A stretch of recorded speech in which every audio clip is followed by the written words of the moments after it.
সর্বপ্রথমে মহান ঈশ্বরকে ধন্যবাদ দিই এবং সকলকে প্রভু যীশু খ্রিস্টের নামেতে শুভেচ্ছা জানাই। সকলকে জয় যীশু। আপনারা কেমন আছেন? আশা করি আপনারা প্রভুর দয়াতে সকলেই ভালো আছেন এবং সুন্দর আছেন। আসুন আজকে আমাদের যে আলোচনা বিষয় তা হলো, তোমরা প্রার্থনায় বিশ্বাসপূর্বক যাহা কিছু যাচনা করিবে সে সকলেই পাইবে। সে বিষয় নিয়ে আজকে আমরা আলোচনা করব। তাই এই মুহূর্তে যতজন ঈশ্বরের সন্তানেরা আপনারা যুক্ত হয়েছেন, শুরু থেকে শেষ অবধি ঈশ্বর বাক্য শোনার জন্য অনুরোধ থাকলো। আসুন আমরা ঈশ্বর বাক্য শুনি। মথি তার 21 অধ্যায় 22 পদ। আর তোমরা প্রার্থনায় বিশ্বাসপূর্বক যাহা কিছু যাচনা করিবে সে সকলেই পাইবে। ঈশ্বর তার বাক্যে আমাদের প্রত্যেককে আশীর্বাদ যুক্ত করুন, আমেন। স্বর্গপিতা, প্রার্থনা শ্রবণকারী ঈশ্বর, তোমার মহানামের ধন্যবাদ করি, গৌরব দিই প্রভু গো। প্রভু, এই সময় তোমার চরণতলে আমাদের জীবনকে সমর্পিত করি। পিতা, আমাদের জীবনের সমস্ত পাপ অপরাধ অন্যায়গুলো আমরা স্বীকার করি যীশু নামেতে। পিতা, প্রার্থনা করি তোমার পবিত্র আত্মা দ্বারা তুমি আমাদের জীবনে পরিচালনা করো এবং প্রভু তুমি আমাদের সঙ্গে সঙ্গে থাকো। আমাদের সমস্ত চিন্তা ভাবনার ভার তোমার হস্তে দিই, তুমি আমাদেরকে পরিচালনা করো এবং প্রভু তোমার যে বাক্য শোনার সুযোগ করে দিয়েছ সে বাক্যের মধ্য দিয়ে তুমি আমাদের জীবনে কথা বলো। প্রার্থনা প্রভু যীশু খ্রিস্ট নামে চাই, আমেন। সম্প্রতি প্রভুর সাথে কথা বিষয় এবং আমাদের প্রয়োজনে তার কাছে কিছু আমরা যখন চাই, সঙ্গে সঙ্গেই আমার হৃদয় একটি রব শুনলাম, আমাকে তোমার বিশ্বাস চাই। এটি আমার জন্য চোখ খুলে দেওয়ার মতো এক বক্তব্য ছিল। এই কথার মাধ্যমে আমি বুঝতে পারলাম যে কোনোভাবে আমার বিশ্বাস দুর্বল হয়ে গিয়েছিল এবং আমি বিশ্বাসের বদলে প্রয়োজন এবং হতাশা থেকে ঈশ্বরের সাহায্য চাইছিলাম। আমরা অনেক কিছুই ঈশ্বরের কাছে চাইতে পারি, কিন্তু আমাদের অনুরোধের সাথে বিশ্বাস যুক্ত করতে ব্যর্থ হই। আমি আপনাকে উৎসাহিত করব বিশ্বাস নিয়ে প্রার্থনা করতে, এই নিশ্চয়তাই যে ঈশ্বরের আপনার কথা শুনছেন এবং আপনার প্রয়োজন পূরণ করতে চান। যদি আপনার অনুরোধের ভিত্তিতে কোনো বাইবেলীয় বাক্য জানা থাকে, তাহলে ঈশ্বরকে স্মরণ করিয়ে দিন যে আপনি এটিতে বিশ্বাস করেন এবং তার প্রতিজ্ঞা পালনে আপনি তার উপর ভরসা রাখেন।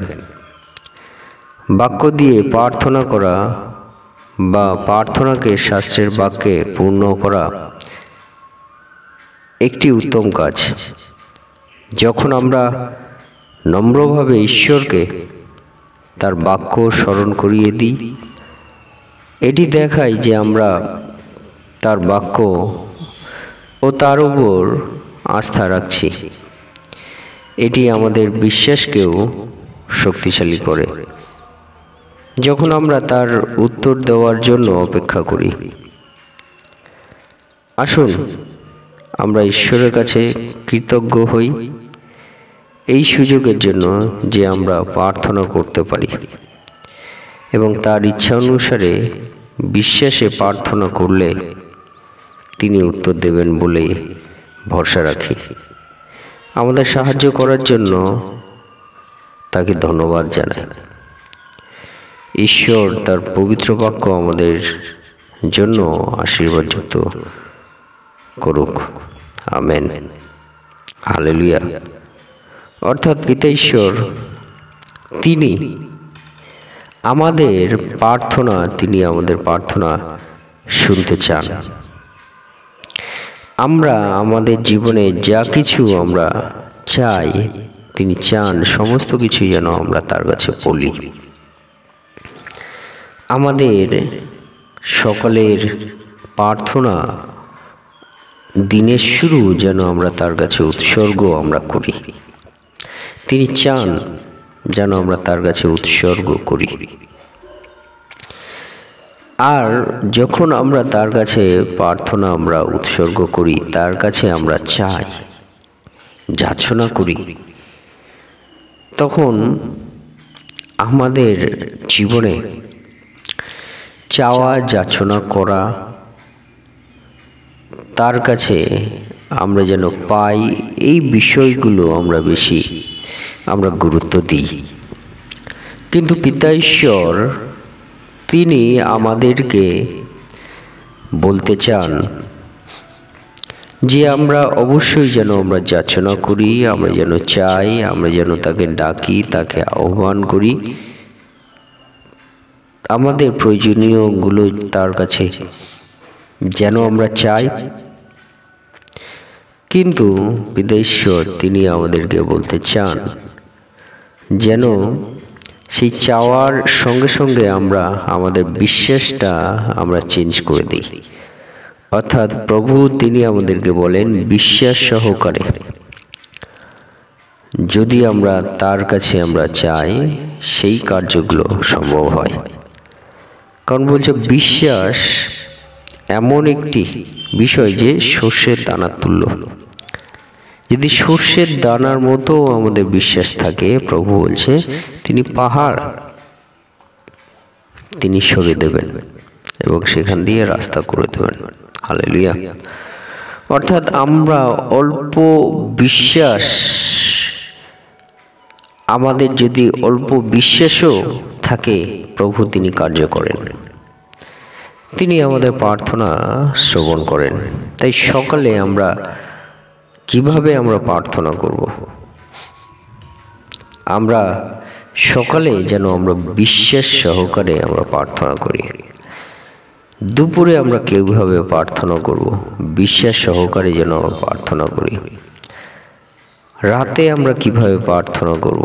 যেন বিশ্বাস সহকারে আমরা প্রার্থনা করি। আর যখন আমরা বিশ্বাস সহকারে আমরা প্রার্থনা করব, তিনি অবশ্যই তিনি আমাদের প্রার্থনা শ্রবণ করবেন। তাই আসুন আমরা সকলের প্রার্থনা আমাদের পিতা ঈশ্বরের কাছে আমরা উৎসর্গ করি এইভাবে। হে আমাদের স্বর্গস্থ পিতা, তোমার মহানামের ধন্যবাদ করি, তোমার গৌরব করি। আজকে এই সুন্দর সময় পিতা ঈশ্বর তুমি দিয়েছো, আর তোমার চরণতলে আমাদের জীবনকে আরেকটি বার সমর্পিত করি। আমাদের জীবনের সমস্ত পাপ অপরাধগুলো আমরা স্বীকার করি।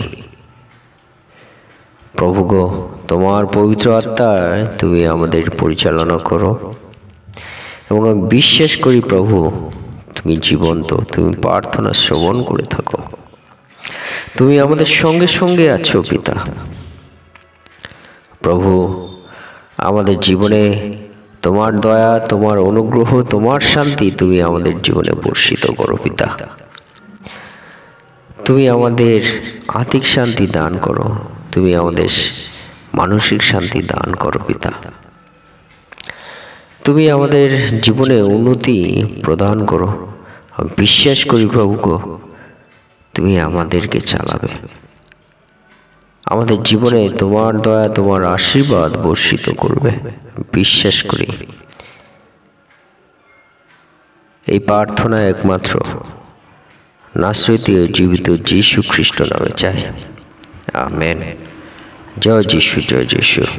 আমরা এইভাবে আমরা সকলে আমরা প্রার্থনা করি এবং আমাদের জীবনকে ঈশ্বরের হস্তে আমরা উৎসর্গ করি। তিনি বিশ্বাস সহকারে আমাদের প্রার্থনা শ্রবণ করবেন, আমাদেরকে আশীর্বাদ করবেন। ঈশ্বর আপনাদের প্রত্যেককে আশীর্বাদ যুক্ত করুন। আমেন। জয় যীশু, জয় যীশু।